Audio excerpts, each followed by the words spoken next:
bunch of you that the ballerina is your nemesis move and one that you would really like to get. So let's go ahead and break it down in a way that will make it easier. So the first thing to note about the ballerina is you have to have the shoulder flexibility before you even attempt this. Otherwise, you could be potentially hurting yourself. So what I want you to do is come behind the pole, put your hip up against the pole, and put that leg around the pole. From here, you're going to touch the floor. You're going to reach up with the other hand, and you're going to raise yourself up as far as you can.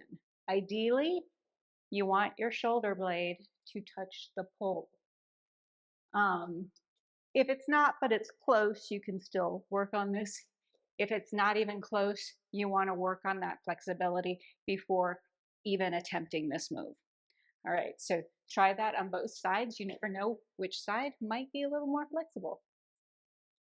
We're going to come down. We're going to pull up. And again, you want to try and see if you can touch that shoulder blade to the pole. Okay, assuming you've passed that test, what we're going to do is we're going to take this step by step. First, you're going to take your inside hand up. You're going to step across the front of the pole. You're going to take that other hand, that free hand, nice and low behind you. You're going to turn your hips in the direction of the pole, and you're going to take that leg around. The turning of the hips is a really important thing in ballerina that almost nobody talks about. But if you don't turn your hips and you try to get the leg around, it's going to be really challenging to do that. So turn those hips. All right, so we've stepped across, we've turned the hips, we've taken that leg on, so that the leg is surrounding that bottom hand. And from here, if your shoulders are feeling comfortable, you're going to push back with that free leg and spin.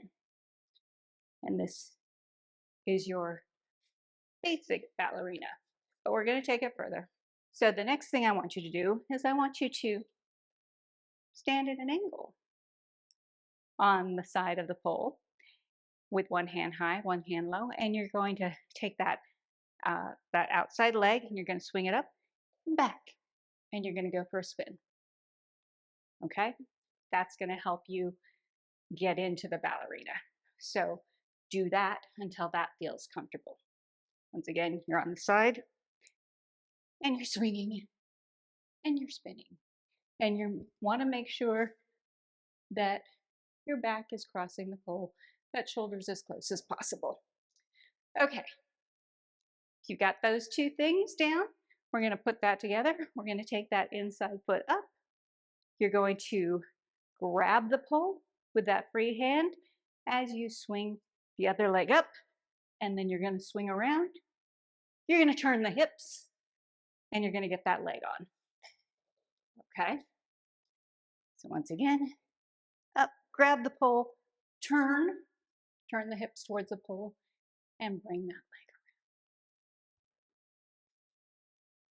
around. As you get comfortable with the ballerina, you want to play with the spin. So if you take that free leg forward, you're going to spin faster. If you take it back, you're going to spin slower. So I'll show you what I mean by that. So if I take it forward, I'm spinning faster. If I take it out and back, I'm spinning slower.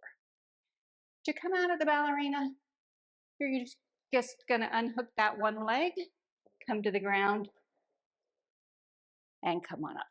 In another lesson, I'm going to talk about different ways to get into the ballerina from up the pole. All right, but I hope that was helpful.